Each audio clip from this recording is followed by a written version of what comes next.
two words in the Pledge of Allegiance do you think would cause litigation with regard to the pledge itself? Yes, ma'am. Under God. Now, like I said, all of you are much too young.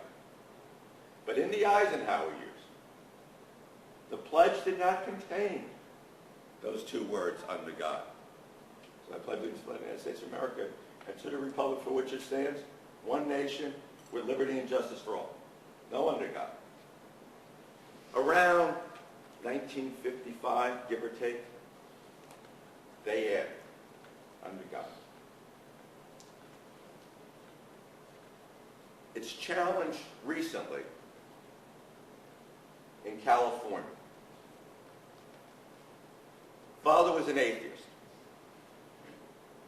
and objected to his daughter having to say the Pledge of Allegiance with the phrase, under God in it.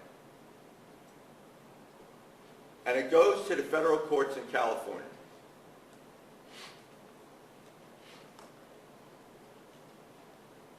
And eventually,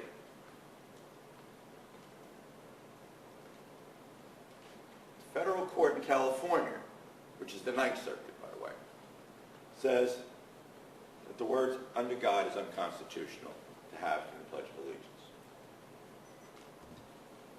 So, now, you've had other circuits, Fifth Circuit, more the Bible Belt said, nothing wrong with that. Look on the money, in God we trust. All others pay cash. But you look on money, you look on a whole bunch. So other circuits have said, no, there's nothing wrong with that. But the Ninth Circuit says it's unconstitutional. And now the Supreme Court does have to deal with it. Because now you have to pledge allegiance. Every school kid in the country says it every morning. So what are we going to do here? Remember what I told you in the beginning, that the Supreme Court is also a political body.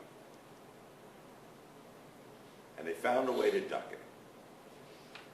So how do they find a way to duck this? I mean, it's right in terms of confrontation. What do you do with regard to under God in the Pledge of Allegiance? What the court decided was, well, hold on a second. Who brought this lawsuit? The father.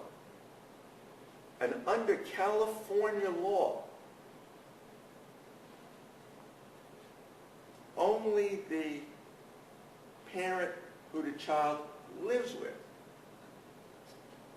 can bring a case on behalf of the child, the minor, the custodial parent. But dad and mom were divorced, and mom was the custodial parent. Therefore, the court ducks it by saying that under California law, dad had no right to bring this lawsuit to begin with. So therefore, it's thrown out from the beginning because dad, quote unquote, did not have standing. He could not bring this legally on behalf of his daughter because he was not the custodial parent, and under California law, only the custodial parent could bring it. So that's how they duck it. So we're still left with under God. And it hasn't been challenged. Now that's going back only a couple of years. But as of right now, I don't see any more challenges, on the horizon. I'm sure it'll come eventually.